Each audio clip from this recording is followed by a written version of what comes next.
આજ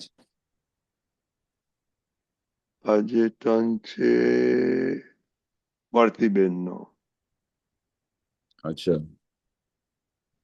કે હું પદ મૂકું છું.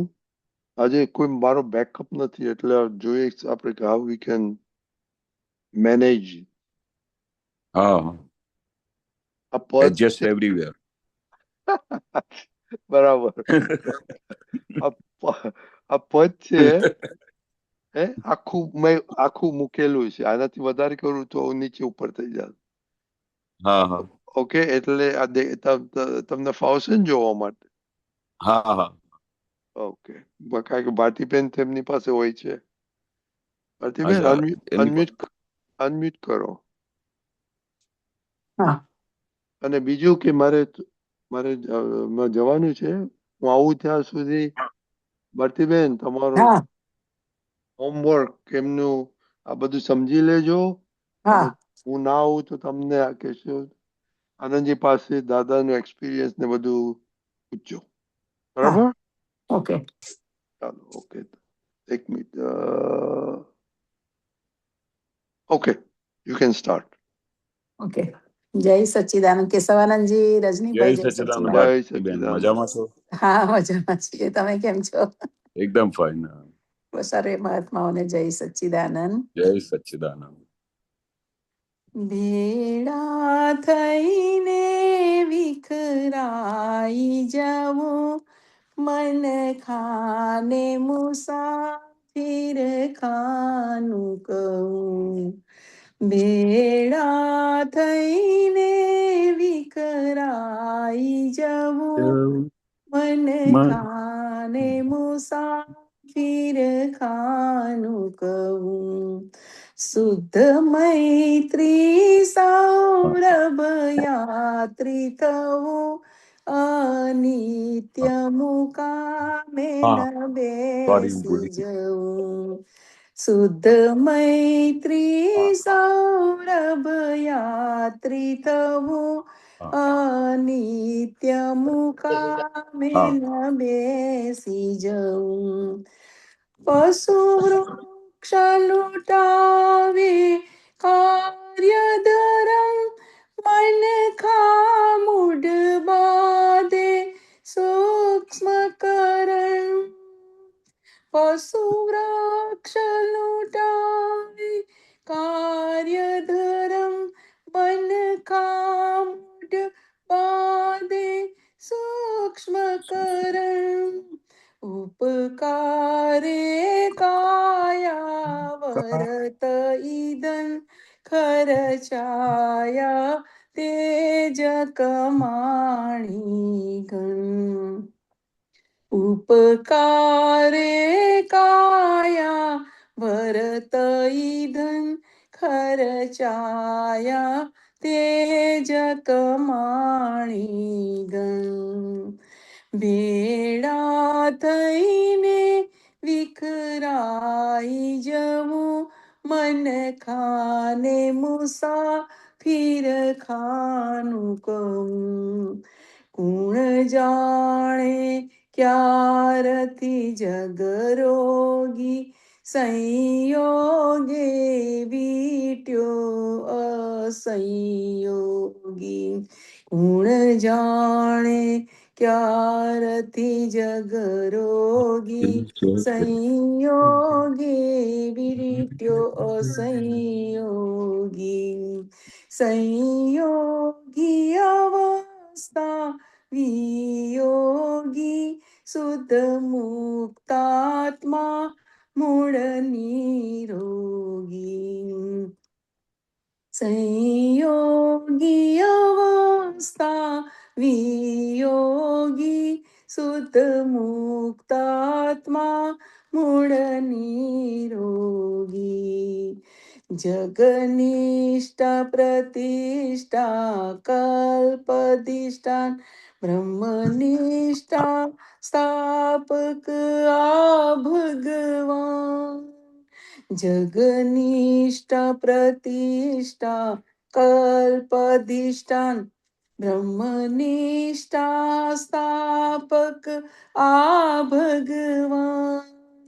નિજ પર ભાવેસી માં ક્ષિતિજ આસિદ્ધ રસાયણ અગમ ભૂમિ નિજ પર ભાવેસી માં ક્ષિતિજ આસિદ્ધ રસાયણ અગમ ભૂમિ શુદ્ધ મૈત્રી સૌરભ યાત્રી થવું અનિત્ય મુકા મેન બેસી જવું નિર્દોષ અકર્તા જગ આત્મન સત એસ અવસ્થા નંદનવન નિર્દોષ અકર્તા જગ આત્મન સત એસ અવસ્થા નંદનવન પ્રત્યેક ડગર નવતર જીવન સતસંગ સ્વસમયાસ સંજીવન પ્રત્યેક ડગર નવતર જીવન સતસંગ સ્વસમયા સંજીવન ભેળા થઈને વિકરાઈ જવું મન ખાને મુસાફિર ખાનું કહું અહો શુદ્ધાત્મા નિજ મણિ મૌતિક મહાદાન સ્વરૂપ નિજ અવલોકી અહો શુદ્ધાત્મા નિજ મણિ મૌતિક મહાદાન સ્વરૂપ નિજ અવલોકી જૂની જ છતાય સમજ મૌલિક છ તત્વોમાં જગ સંમિલિત જૂની જ છતા સમજ મૌલિક છ તત્વોમાં જગ સંમિલિત શુદ્ધ મૈત્રી સૌરભ યાત્રી થવું અનિત્ય મુકામે ન બેસી જવું ભેળા થઈને વિખરાઈ જવું મન ખાને મુસાફિર ખાનું કહું મન ખાને મુસાફિર ખાનું કહું જય સચ્ચિદાનંદ જય જય સચ્ચિદાનંદ. ગજબનું પદ શોધ્યું છે. હા બહુ સરસ છે હવે થોડું થોડું સમજાવો એને હા. કવિરાજ શું કહેવા માંગે છે કે ભાઈ આપણે જગત કેવું છે, આપણે જગતમાં ભેળા થઈએ, એકબીજા સાથે મળીએ, પછી ખબર જ નહીં, પછી વિખરાઈ જઈએ. હા પણ આ તો જગતનો નિયમ છે. હા આ સંસરણ માર્ગ ચાલી રહ્યું છે. ભેળા થવું, પછી વિખરાઈ જવું, ફરી જન્મ લેવું, ફરી આ કરવું. પણ આ મનખાને મુસાફિર ખાનો કહું. આ મનખા કેવું છે કે આખું મુસાફિર ખાના જેવું છે. જેમાં મુસાફિર ખાનામાં કેવું છે, થોડા વખત માટે આપણે રહેવા જઈએ અને રહેવા ગયા, ત્યાં બધું ખાધું પીધું, પછી ફરી એક મુસાફિર ખાનું છોડી દેવું પડે. તો આ મનખાને મુસાફિર ખાનો છે. એટલે આપણે ટેમ્પરરી આખી એડજસ્ટમેન્ટ છે લાઈફમાં, ટેમ્પરરી એડજસ્ટમેન્ટ છે. તો ત્યાં ક્યાં આપણે પરમનન્ટ થઈને બેસવાનું? એટલે કવિરાજ શું કહેવા માંગે છે થ્રુ દાદા ભગવાન કે ભાઈ આ આખું સંસાર આવું જ છે, ભેળા થવું, વિખરાઈ જવું. તો આ મુસાફિર ખાના મેં તરે તો દરેક ઠેકાણે આપણે એક એવો આસાર મળે છે કે ધીસ વર્લ્ડ ઇઝ ટેમ્પરરી છે. આખી દુનિયા ટેમ્પરરી છે, ટેમ્પરરી એડજસ્ટમેન્ટ છે. ખાલી દાદાએ કેવું ભારે શબ્દ વાપર્યું છે, ભાઈ ટેમ્પરરી તો છે પણ ટેમ્પરરી એડજસ્ટમેન્ટ છે. એડજસ્ટમેન્ટ છે. હા, આ એટલી એડજસ્ટમેન્ટ થઈ ગઈ એટલે આપણે એકબીજા સાથે સારી રીતે રહ્યા ઘરમાં. ટેમ્પરરી એડજસ્ટમેન્ટ થઈ ગયું, આપણે કોઈના સાથે હિસાબ નહીં બંધાયું, બધાની સાથે પ્રેમ સ્વરૂપ થઈને રહી ગયા. ટેમ્પરરી એડજસ્ટમેન્ટ છે. એ એડજસ્ટમેન્ટમાં આપણે છૂટી જવાનું.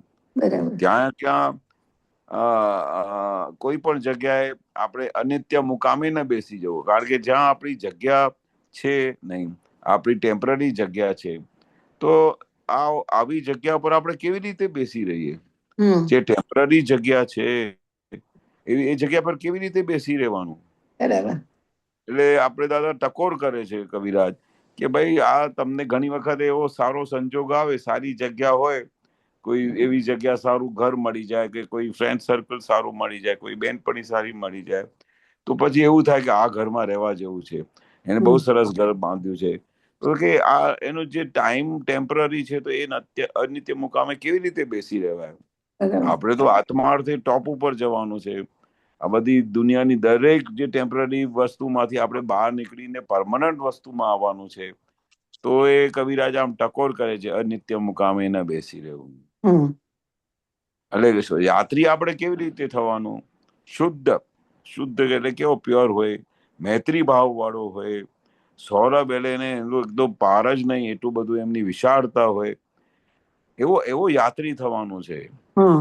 યાત્રી થવાનું. અને એ યાત્રી કેવો હોય કે અનિત્ય મુકામે બેસી ના રહે, ચાલતા રહે, પોતાના સ્વની ગાડીમાં આગળ દોડતા જ રહે. બરાબર, એવું છે. સરસ.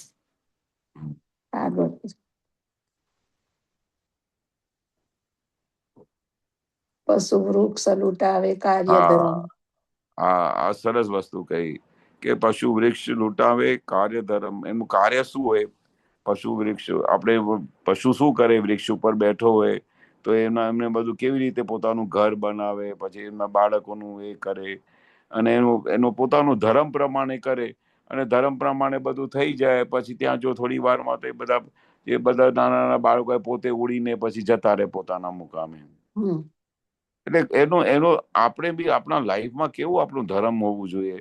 ટેમ્પરરી એડજસ્ટમેન્ટમાં આપણે કેવી રીતે, દાદા કેવી રીતે કહેતા હતા કે અમે છૂટાપણાની જાગૃતિમાં રહીએ, ભલે ઘરમાં રહીએ ને, પણ એટલા બધા છૂટાપણાની જાગૃતિમાં આપણે સમજી જઈએ કે આ આપણું ટેમ્પરરી દુનિયા છે, આપણે આ બધા અહીંયા ટેમ્પરરી અમે ગેસ્ટ તરીકે આવેલા છે, આ બધી એડજસ્ટમેન્ટ છે, અને આ એડજસ્ટમેન્ટમાંથી આપણે બધાની સાથે સંભાવે નિકાલ કરીને છૂટી જવાનું છે.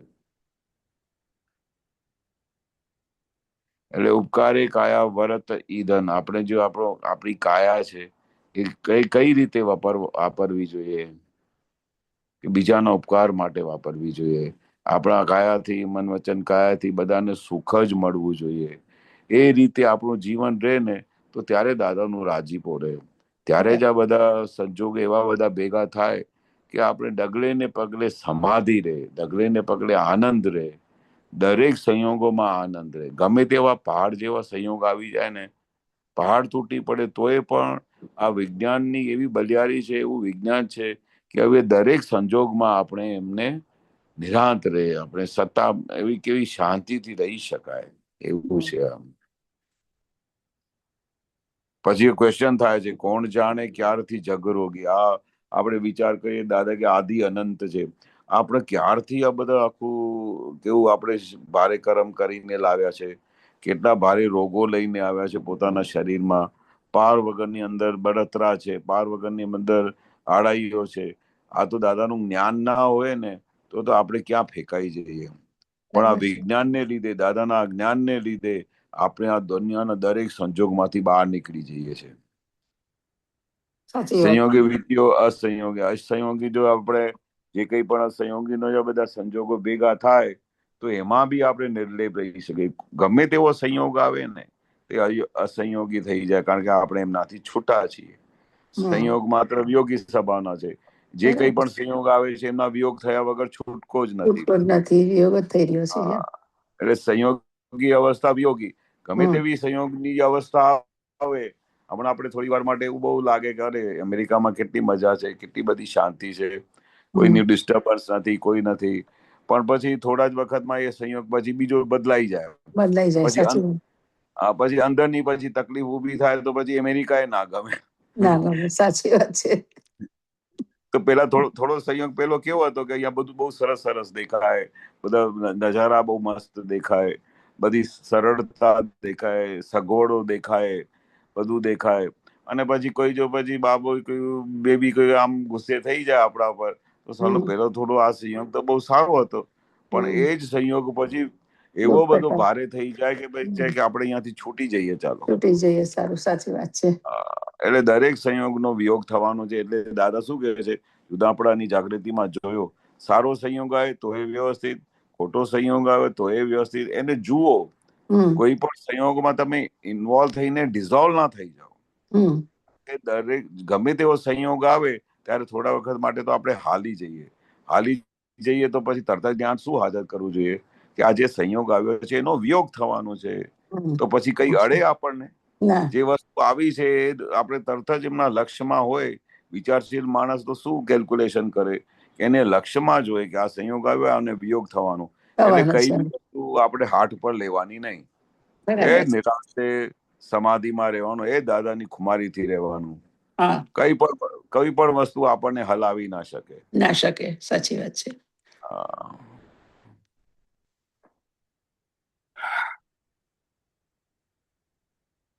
નિર્દોષ અકર્તા જગ આત્માન. આપણે આટલી જો દ્રષ્ટિ મળી જાય ને, નિર્દોષ જોવાની દ્રષ્ટિ મળી જાય, એમાં ખબર પડી જાય કે ભાઈ કરતા કોણ છે, અકર્તા કોણ છે, તો આખું આત્માનું આખું સાર તમારા હાથમાં આવી જાય. આ ગજબની વસ્તુ છે. આપણી આત્માનો સાર ક્યારે હાથમાં આવી જાય કે તમને આખું જગત નિર્દોષ દેખાય, તમને અકર્તા દેખાય. કારણ કે કોઈ કરતા છે જ નહીં. આ તો આપણી બુદ્ધિથી અમને દેખાય છે કે ભાઈ આ કરતા છે, આ દોષિત છે, આ આમ કરે છે ને તેમ કરે છે. આપણી બુદ્ધિને લઈને બધું આવું દેખાય. બાકી હકીકતમાં ઓનલી સાયન્ટિફિક સર્કમસ્ટન્શિયલ એવિડન્સ છે. વૈજ્ઞાનિક સંયોગે પુરાવા થાય છે. એવી રીતે ઘરમાં કોઈ ભાઈ આવે છે, એવી રીતે આપણી સામે કોઈ ફાઇલ આવે છે અને એ ફાઇલ સાથે આપણે એવું ગાડી ચાલ્યા કરે છે. પણ આપણું વિજ્ઞાન શું કે છે કે દરેક ફાઇલ એનો નિકાલ કરો, દરેક સંયોગ એનો નિકાલ કરો. દરેક અવસ્થા એ યોગી અવસ્થા છે, એ કઈ પરમાનન્ટ છે નહીં.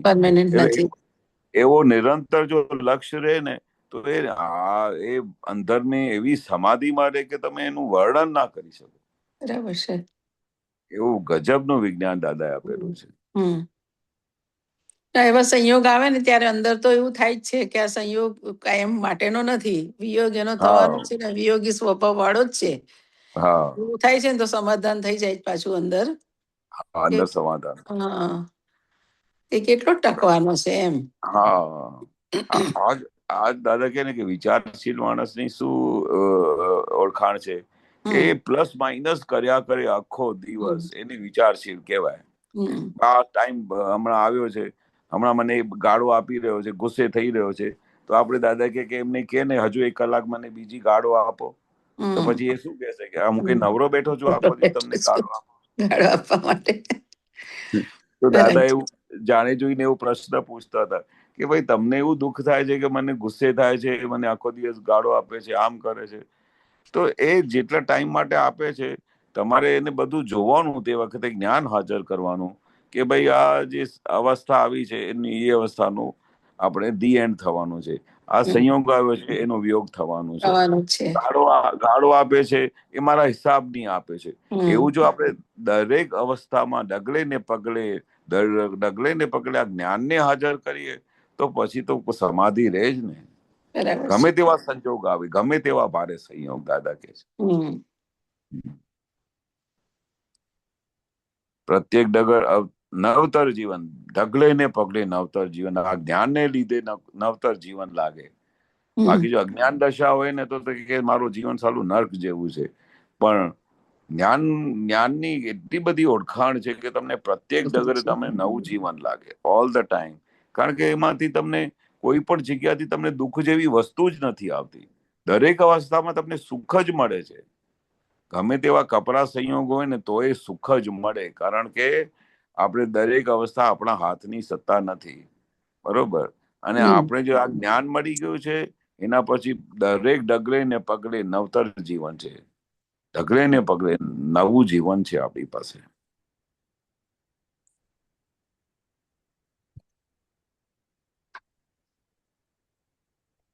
આવો શુદ્ધાત્મા નિજ મણિ મુક્તિ મહાદાન સ્વરૂપ નિજ અલૌકિક. આપણે અલૌકિક વિજ્ઞાન મળ્યું છે. જે આપણે આ લૌકિક જ્ઞાન નથી, અલૌકિક વિજ્ઞાન મળ્યું છે. મહાદાન એટલે આપણે દાદાએ કેવું આપણે મહાદાન આપેલું છે. તો આપણે નિજ સ્વરૂપમાં આવી ગયા, આવી બધું અલૌકિક વિજ્ઞાન આપણા હાથમાં આવી ગયો, શુદ્ધાત્માનું લક્ષ્ય બેસી ગયું, દરેક અવસ્થામાં આપણે જાગૃતિ હાજર થઈ ગઈ. તો પછી આપણી પાસે શું રહ્યું? આ પછી સમજ કેવી છે કે આપણે નાની સમજ છે કે ભાઈ કોઈને તમે દુઃખ આપો તો સામેથી દુઃખ આવે કે સુખ આવે? દુઃખ જ આવે ને, દુઃખ આપીએ તો. હા, હવે આ કેટલી જૂની સમજણ છે, પણ છતાંય આ દાદાને મુખેથી જયારે આ વસ્તુ સાંભળી કે ભાઈ આપણે બધાને સુખ આપીશું તો આપણે સુખ મળશે, તો કેવી અલૌકિકતા અનુભવી થાય, કેવી અલૌકિકતા આવી ગઈ આપણામાં. બરાબર. આપણે ડગલે ને પગલે બધાને સુખ જ આપવાનું છે. જે કોઈ આવે આપણે એને સુખ આપો. હવે અમે બધા દાદા પાસે જતા હતા આટલી નાની ઉંમરમાં, તો અમને જ્યાં સુધી દાદાને અમે જોયેલા 30 વર્ષ સુધી, તો અમને એક જ વસ્તુ દેખાતી હતી કે દાદાની પાસે જે કોઈ પણ આવે ને તો એમની પાસેથી એટલા ખુશ થઈને પાછા ઘરે જતા હતા, એટલું બધું એમને દાદા સુખ આપતા હતા, એટલી બધી દાદા એમના પર અસીમ કૃપા વરસાવતા હતા, એની વિધિઓ કરતા. અને પછી આટલું જ નહીં, પેલું આખો દિવસ સ્ટાર્ટિંગમાં આવીને કઈ જ્ઞાન વાત જ નહોતા કરતા. આખું વ્યવહાર, તમારા દીકરીના લગ્ન થયા, એને બરોબર છે, ના દાદા હજુ કોઈ વર એમને મળતું નથી, તો કામ કરજે ને તું એને સાંજે મારી પાસે લઈ આવજે, હું એની વિધિ કરી આપીશ. હવે આ જ્ઞાનીઓ જો કેવી રીતે આખો દિવસ કેમ કરીને અમારા મહાત્માઓને સુખ મળે. તો આપણે બી આપણા જીવનમાં શું વિચારવું જોઈએ? આપણે ઘરમાં રહેતા હોઈએ તો આપણા ઘરમાં બી બધા મહાત્મા છે, તો નિરંતર એક જ લક્ષ્ય રાખવાનું, આપણે જે ઘરમાં આવ્યા છે, જ્યાં રહીએ છીએ, આપણે એક વસ્તુ કરી કે આપણા થકી બધાને સુખ જો. અમારા ઘરમાં બધા મહાત્મા છે ને, એમનું દાદા એના માટે દિવસ રાત બેસીને કલ્યાણની ભાવના કરો. હે દાદા ભગવાન એના પર કલ્યાણ કરો, એમને સાચી સમજણ આપો, એને અંદર જ્ઞાન હાજર કરો, અને એ પોતાનું જીવન સુખમય કાઢે. અમારે બીજું કશું જોઈતું નથી કોઈની પાસેથી. આપણી પાસે આટલું મોટું ખજાનો હોય આત્માનું, આટલું બધું સુખ હોય, તો આપણે હવે બીજું શું એક્સપેક્ટ કરવાનું દુનિયાથી? આ દુનિયા અમને કશું આપી જ ના શકે. જે દાદાએ અમને આપેલું છે ને, આટલું મોટું ગજબનું દાદાએ દાન આપેલું છે, મોક્ષ દાન આપ્યું છે, આટલો બ્રહ્માંડી ખજાનો આપી દીધું છે, ત્યાં તો આ સંસારના કોઈ બી વસ્તુ સાથે એની કમ્પેરિઝન ના કરી શકે. કોઈ બી વસ્તુ, કશી વસ્તુનું ના થઈ શકે. સાચી વાત છે. કોઈ બી વસ્તુ આપણે હલાવી ના શકે, કોઈ બી વસ્તુનું આપણે કમ્પેરિઝન ના કરી શકાય. એટલી દાદાએ જાઓ જલાલી આપી દીધી છે વિજ્ઞાનની. અમને તો દાદા ખાલી એક વખત આવી વાત કરેલી ને કે આ તમને સંકેત થયું છે ને, અબજો રૂપિયા ખર્ચે તોય ના થાય, બસ ત્યારથી તો એવી સમાધિ થઈ ગઈ, ચાલો અબજો રૂપિયા ખર્ચે તોય વસ્તુ ના મળી, એવી દાદાએ આમ સહજ રીતે આપી દીધી છે. આપી દીધું. એટલું અમારા પર દાદાએ ઉપકાર કર્યું છે, દાદાએ અમારા પર કેટલી ઉપકાર કર્યું છે કે એનું વર્ણન થાય નહીં. તો બસ, તો હવે દાદાએ જે વસ્તુ આપી છે એ વસ્તુમાં પકડીને એ ચાલ્યા કરો આરામથી. અને દાદા કહેતા હતા ને, મોજ કરો, બધું કરો, પણ મોજીલા ના થઈ જજો. બસ એટલું બોલતા હતા. આ વિજ્ઞાનમાં તમને એવું છે કે દાદાએ અલાઉ કર્યું છે કે મોજ કરો, બધું કરો, મજા કરો, પણ આત્મામાં રહો, આત્મામાં રહો. એવું પછી એમાં ડિસોલ્વ થઈને પછી આખું પોતાનું અસ્તિત્વ ના ભૂલી જાઓ કે તમે કોણ છો. એટલે નિરંતર આપણે દરેક રીતે વ્યવહારમાં સુંદર રીતે રહી શકીએ, ઘર વ્યવહાર સુંદર રીતે ચલાવી શકીએ, અને વ્યવહારમાં બહુ સંપૂર્ણ રીતે પાસ થઈ શકીએ. એની સાથે સાથે આપણે નિશ્ચયમાં બી ટોપ ઉપર જઈ શકીએ. આ એવો એકલો જ આ અલૌકિક અક્રમ વિજ્ઞાન છે. બાકી વર્લ્ડમાં ક્યાંય બી આવો કનેક્શન મળે નહીં, આવું વિજ્ઞાન મળે નહીં આપણે. બરાબર, સાચી વાત છે. એટલે દાદા કહેતા હતા કે કામ કાઢી લો, કામ કાઢી લો, કારણ કે આવો તક ફરી મળવાની નથી. આપણે ખબર નહીં કેટલા દિવસ આપણો શ્વાસોશ્વાસ ચાલે છે, ખબર નહીં ક્યારે રોજે આયા દિવસે સાંભળી આજે આ મહાત્મા ગયા, આજે પેલા ગયા, ચાલુ કઈ ખબર જ નથી. ઠેકાણા વગરનું જીવન છે. ત્યાં આપણે આપણું કામ કાઢી લેવું જોઈએ ને. સવારથી સાંજ આપણો ઉપયોગ શામાં જાય છે? આત્મા સિવાય જ્યાં બી ઉપયોગ જાય છે એ આપણું વેસ્ટેજ છે, આપણે વેસ્ટ કરી રહ્યા છે. આ જ્ઞાન મળ્યા પછી દાદા શું કે છે કે આપણે નિરંતર જોખમદારી લેવી જોઈએ. કે દાદા કે છે કે આ દુનિયાના સંસારના બહારના લોકો સાથે અમારી કશું લેવા દેવા નથી, ત્યાં જ્ઞાનમાં રહે છે, નથી રહેતા, પણ અમારે આ વિજ્ઞાન મળ્યા પછી, આ જ્ઞાન મળ્યા પછી બહુ મોટી જવાબદારી છે તમારી. કારણ કે તમને કેવળ જ્ઞાન મળ્યું છે હાથમાં. એટલે તમારે આ વિચારવું જોવું કે આખો દિવસ તમારું કેવી રીતે જાય છે, ઉપયોગમાં ગયો કે નહીં ગયો, કે ટાઈમ પાસ કર્યું કે વાતો કરી કે શું કર્યું તમે. કારણ કે આમાં એક સેકન્ડ માટે બી હવે પેલી આપણે લબાડગીરી ના ચાલે, એક સેકન્ડ માટે બી આપણે ઊંઘ ના ચાલે. એટલે આવી રીતે જાગૃતિ રહેવી જોઈએ આ જ્ઞાન મળ્યા પછી. કારણ કે બહુ મોટી વસ્તુ આપણા હાથમાં આવેલી છે. આવી વસ્તુ મળતી નથી. લાખો જન્મો નીકળી જાય છે તો એ નથી મળતી. આ તો આપણે ગયા દાદા કહેતા ને કે તમે ગયા જન્મમાં કઈ ને કઈ એવા કઈ તો પુણ્ય કર્યા હશે, કઈ ને કઈ તો એવી માંગણી કરી છે ભગવાન પાસે કે મને કોઈ જ્ઞાની પુરુષ મળે, મને આ ટેમ્પરરી સુખમાં મજા નથી આવતી, આ વારે ઘડી કોઈ બે શબ્દ બોલી જાય છે તો આખું અંતસ્કરણ હાલી જાય છે. દાદા મને કઈ એવી વસ્તુ આપો, ભગવાનને પ્રાર્થના કરી હશે. ત્યારે જઈને તમારી આટલી બધી જે ભાવના થઈ છે ને, ત્યારે જઈને કઈ ને કઈ કનેક્શન રીતે તમને દાદા ભગવાનનું કનેક્શન થાય છે. નહીં તો આવી રીતે થાય નહીં તમને. દાદા આટલી મોટી અબજની વસ્તી છે, આટલી મોટી અબજની વસ્તીઓ છે, એમાં કેટલા જણાએ દાદાને ઓળખ્યા બોલો. સાચી વાત છે. દાદા કહેતા હતા હજારો જન્મની પુણ્યનો ચેક વટાવો તારે પૂટના દર્શન થાય દાદાના. હા હા બોલો, કેવા વાક્ય બોલ્યા છે દાદા. હજારો જન્મની પુણ્ય વટાવો તારે. હજારો જન્મોની. એટલે આપણે દાદા વારે ઘડી કહેતા ગમે ત્યારે દુઃખ આવે ને ભારતીબેન, ગમે તેવા સંજોગો ભારે આવે ને તો દાદા કે આઈના સામે જતા રહેવાનું, આઈના સામે, અને કહેવાનું ભારતીબેન તમારા કેટલા પુણ્ય છે કે તમને આવા દાદા ભગવાન મળ્યા છે. આ દુનિયાની કોઈ વસ્તુ સાથે તમે કમ્પેર ના કરી શકો. આટલું તો તમે આઈનાની સામે બોલી તો જુઓ, કેટલી ખુમારી આવશે તમને. બરાબર છે. દાદા તો અમને આ પ્રેક્ટિસ કરાવતા હતા કે આઈના સામે જઈને વાત કરવાની. બરાબર છે.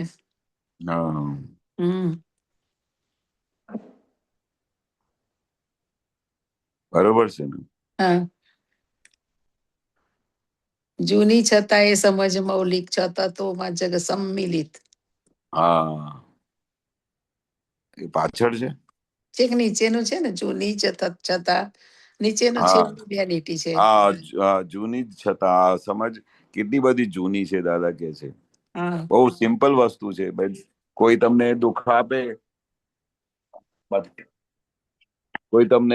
આપે, તો તમારી પાસે દુઃખ જ આવશે કે સુખ જ આવશે? દુઃખ જ આવે.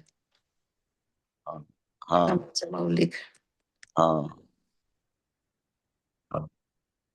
તો આ સમજ કેવી છે કે નાની વસ્તુ છે, નાની સમજ છે, સાચી વાત છે. પણ કેવી મૌલિકતા છે એમાં, કેવી મૌલિકતા છે. મૌલિકતા છે, બરાબર છે. જૂની છે બધી છે. તમે દુઃખ આપશો તો તમને દુઃખ જ આવશે, સુખ આપો તો સુખ આવશે. બરાબર છે. પણ મૌલિકતા કેટલી છે. જો આટલી જો દાદા કે ને સમજ પડી જાય ને તમને, તો કોઈ બી ઘરમાં ક્યાંય દુઃખ જેવી વસ્તુ ના રહે. કે હું જે એમને દુઃખ આપું છું તો એ મારી પાસે રિટર્ન થવાનું છે. આટલી નાની સમજ છે. તો આવું એમને ખ્યાલ આવી જાય તો કોઈક માણસ કોઈને દુઃખ આપે? ખબર હશે કે ભાઈ આવી રીતે કરવાથી મને જ દુઃખમાં આવશે, હું જ તકલીફમાં આવીશ, તો એ શું કરે? ઓલ ધ ટાઈમ આખો દિવસ સુખ જ આપે. એટલે આ દાદા કહેતા હતા ને કે આખું જગત તમારો પડઘો છે. પડઘો છે. તમે ઉપર ખાઈમાં ત્યાં ઉપર જઈને પહાડ ઉપર બોલો કે તું રાજા છે તો શું જવાબ આવે? રાજા છે તું. રાજા છે. બોલો તમે તું ચોર છે તો શું જવાબ આવે? ચોર છે. પડઘો શું કહ્યું દાદાએ કે આખું જગત તમારું પડઘો છે. એટલે પછી આપણે સમજી જઈએ ને આટલું મોટું સાર આપણા હાથમાં આવી ગયો, તો આપણે બધાને સુખ જ આપો ને. બધાને સુખ જ આપો ને. બધાને રાજા બનાવીને તમે પેલું મોક્ષનું આખો ખજાનોનું અનુભવ કરી શકો છો. બરોબર. આ છે ને વચ્ચેનો એક પેરેગ્રાફ રહી ગયો લાગે છે. જગનિષ્ઠા પ્રતિષ્ઠા કલ્પ અધિષ્ઠાન. બ્રહ્મનિષ્ઠા સ્થાપક આ ભગવાન. બ્રહ્મનિષ્ઠા એટલે આપણી બ્રહ્મનિષ્ઠા કેવી પડી છે? એક વખત આપણે અંદર નિષ્ઠા બેસી ગઈ કે હું શુદ્ધાત્મા છું, તો આ ભગવાન એટલે આ આખું ભગવાન પદમાં તમે આવી ગયા. મોટામાં મોટા ભગવાન પદમાં બ્રહ્મનિષ્ઠા એટલે આપણા અંદરમાં બિરાજમાન થઈ ગયા કે ભાઈ અમારી અંદર શુદ્ધાત્મા છે, તમારી અંદર શુદ્ધાત્મા છે. એટલે દરેક જગ્યાએ શું છે, તમને એનું સમાધાન મળ્યા કરે. કોઈ બી જગ્યાએ દરેક અવસ્થામાં તમને ભગવાન દેખાય. કોઈ માણસ ગાળો આપે તો આપણે તમારે કેવા પૂતગલ ગાળો આપે છે, પણ એની અંદર તો ભગવાન છે ને. અને પછી ત્યાંથી કેવી રીતે આપણે આત્મા નિષ્ઠા છે કે આ આવો જ માણસ છે, આ નાલાયક જ છે. હવે જે બધી નિષ્ઠા બેસી જાય છે ને, તો આપણે એમની બ્રહ્મ નિષ્ઠા પેદા કરવાની કે ના, તું જ વાકો છે, તારો જ હિસાબ છે, એટલા માટે તને સામેથી આ બધી વસ્તુ મળી રહી છે. આપણે આ બ્રહ્મ નિષ્ઠામાં આવવાનું કે આપણે બ્રહ્મ નિષ્ઠા એટલે કેવું કે આખું જગત નિર્દોષ છે, કોઈનો દોષ જ છે જ નહીં. આ તો આપણી પોતાની ભ્રાંતિને લીધે આખું જગત તમને પેલું દોષિત દેખાય. પણ હકીકતમાં દાદા કે મેં આખું જગત અમે નિર્દોષ જોયું છે. પોતે નિર્દોષ થઈને આખું જગત નિર્દોષ જોયું છે. એટલે દાદાએ કેવું જોયું હશે. આપણે તો ડગલે ને પગલે બધાને દોષિત ગણી છે, પણ દાદા કે છે આખું જગત નિર્દોષ છે. સાચી વાત છે. ગમે ત્યાંથી દાદાની દ્રષ્ટિથી ખબર પડે છે કે આવું જ છે, છતાં પણ પાછું દેખાઈ જાય છે. દેખાઈ જાય આમ 100% ખબર છે કે આવું જ છે. દાદાની દ્રષ્ટિથી ખરેખર સાચું જ છે, 100% સાચું છે. પણ ખબર ને અહીંયા અનાદિનો અધ્યાસ છે કે શું છે કે આમ પાછું દેખાઈ જાય, પછી પાછા પણ વળીએ છે કે આ તો હિસાબ હતો મારો, પોતાનો જ હિસાબ હતો. એમ એ ચૂકતે કરવું જ પડશે મારે, એમ કરવું જ પડશે. પણ આપણે છે દાદા ઘણી વખત કહેતા હતા ગભરાવાનું નહીં, કારણ કે શું છે કે આપણી આ નાદીની ટેવ છે ને કે પેલા વારે ઘડી માર ખાય પછી ભૂલી જાય, પછી આ આવો જ છે આવો છે, પછી પણ આ જ્ઞાન શું કરે છે, ઓન ધ સ્પોટ વાળી કાઢે છે.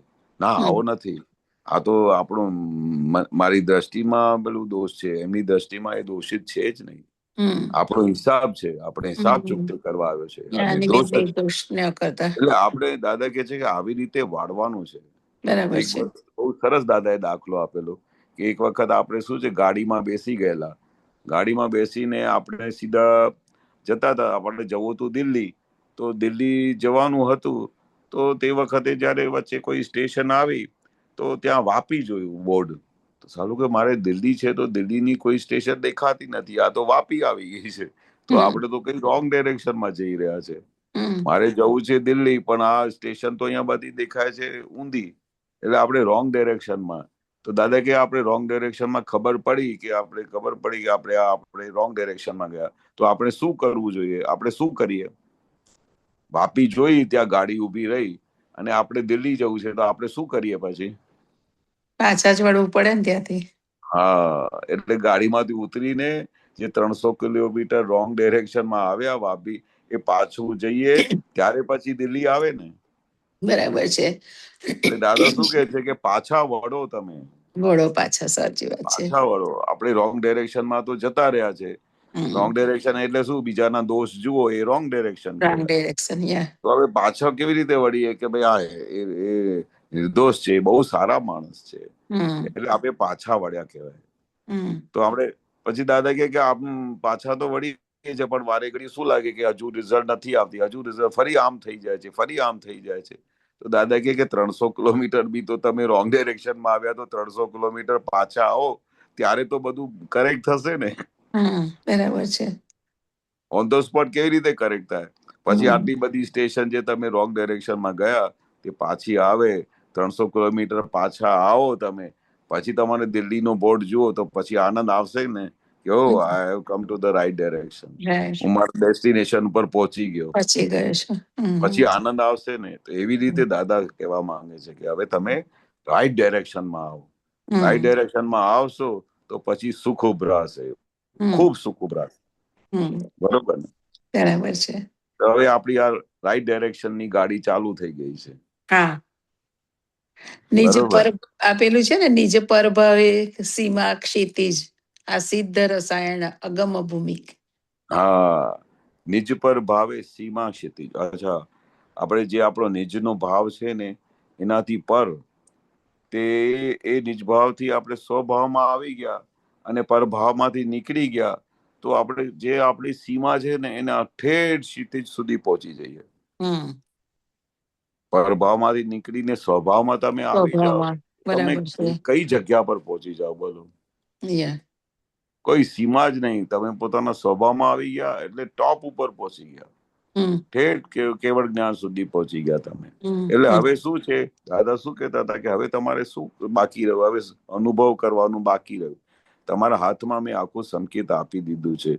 હમ હવે ધીરે ધીરે ટાઈમ થશે એટલે દાદા ગેરંટી આપતા હતા ને કે હવે એકાદ અવતારમાં તમે બધા મોક્ષે જતા રહેશો, જો મારી આજ્ઞામાં રહો તો, બરાબર દાદાના કયા મુજબ ચાલો તો, બરોબર, સીધા બરાબર. સીધા મોક્ષે પહોંચી જશો. હમ એવું મેં તમને તમારું ભાથું તૈયાર કરીને આપી દીધું છે.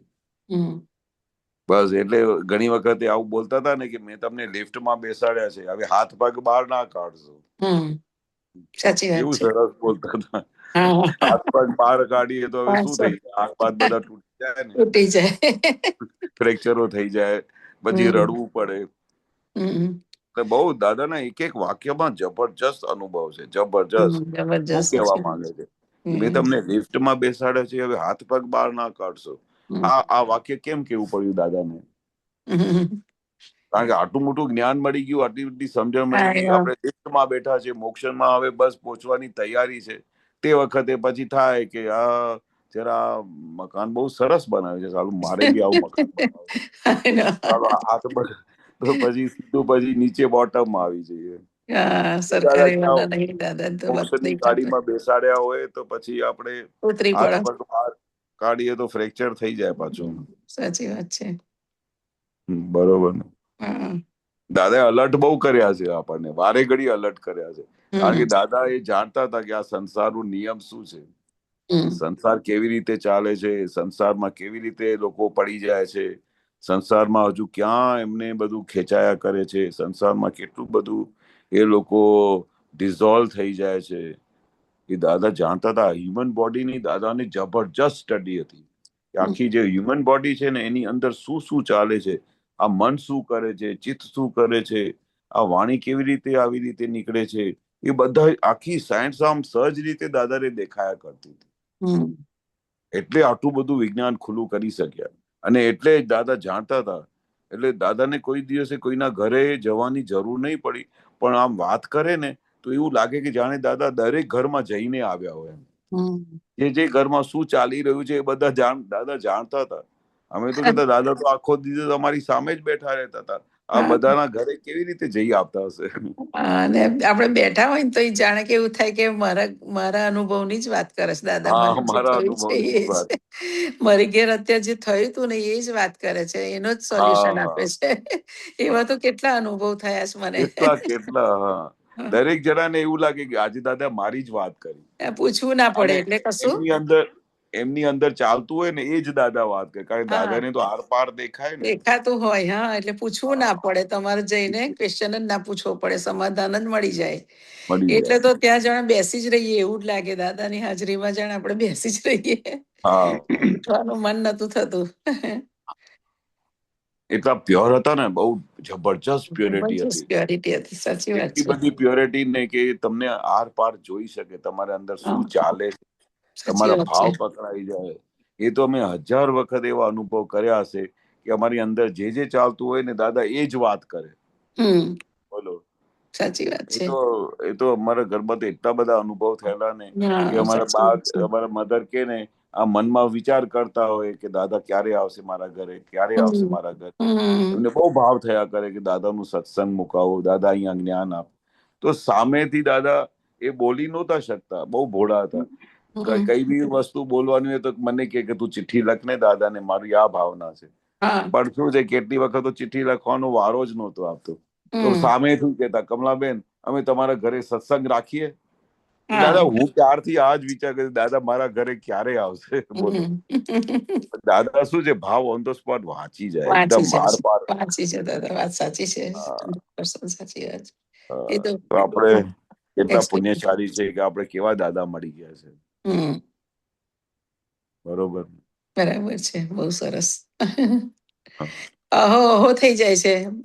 તાકી હા, સવારે દીવો કરવા બેસીએ ને તો જાણે આમ આંખમાંથી પાણી જતા રહે, દાદાનું બધું યાદ આવે ને તારે એવું થાય કે કેવા પુરુષ આપણને ભેગા થયા છે. હા. અહો અહો લાગ્યા કરે આખો અહો અહો. દિવસ કે અમે નહીં તો કવિરાજ એવા પદો ગાય કે અમે કેવા પુણ્યશાળી, ભગવાનની ભૂમિકા અમે નિહાળી. સાચી વાત છે. આખી અંદર ભગવાનને જોયા, ઓળખ્યા, ઓળખાણ હમ. મળી. આ કેવી ભૂમિકા તૈયાર થઈ છે. એને એવું થાય કે દાદા ના મળ્યા હોત તો આ ઠેકાણું પડત જ ના, અને કઈ કઈ ના પડે. જગ્યાએ અટવાઈ ગયા હોત, અને હા, કેવું કેવી ભૂલો કરી નાખી હોત. એવું હા, બધા વિચારો આવે કે કેવું ઠેકાણું પાડી દીધું દાદાએ. હા. ગમે આમાં તો કેટલા બધા દાદા કહેતા ને કે આપણે કાર્ડ એટલું બધું ઉતરતું કાર્ડ છે ને કે કેટલા બધા ભાવ બગાડી કાઢે.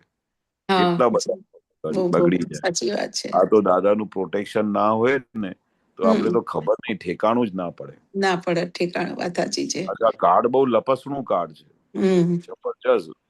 આ તો દાદાએ ઓળખાણ આપી કે આ લપસણું કાર્ડ, નહીં તો આપણને લાગે છે કે આ લપસણું કાર્ડ છે. ના. ક્યાં લપસી જવાય ખબર જ ના પડે. હા, ઘૂસી જાવ તમે ખબર જ ના પડે, હું બસ ખબર જ ના રાઈટ પડે ટ્રેક પર તમને. જ છું એવું જ લાગે. તમને એવું લાગે કે હું બહુ જ્ઞાનમાં છું, ક્યાં છું, હા, પણ સાચી ક્યારે વાત. ગર્વરસ ચાખી લો ખબર નહીં, ક્યારે લોભ થાય ખબર નહીં પડે, હમ ક્યારે ક્યાં મોહ ઊભું થઈ જાય ખબર ના પડે. બોલો, ના પડે, બરાબર એવું છે. લપસણું કાર્ડ છે. હમ પણ આ દાદાએ એટલા બધા હથિયારો આપેલા છે, જો તમે વાપરો ને તો તમે આખો દિવસ અલર્ટ રહી શકો. હમ આ દાદા બરાબર. તમે ગમે તેવા દુશ્મન આવે ને એવી તલવારો આપેલી છે કે હળહળાટ બધાને કાપી શકો છો. સાચી વાત છે. એવા શૂરવીર બનાયા છે બધા મહાત્માઓને. હમ હવે પડે એ બીજા. હા, બરાબર છે. બરાબર. બરાબર છે. બીજું છે કઈ ભારતીબેન? ના ના. ઓકે, ચાલો હવે આપણો ટાઈમ થઈ ગયો છે, કેશવાનજી. હાજી સર. શ્રીમદ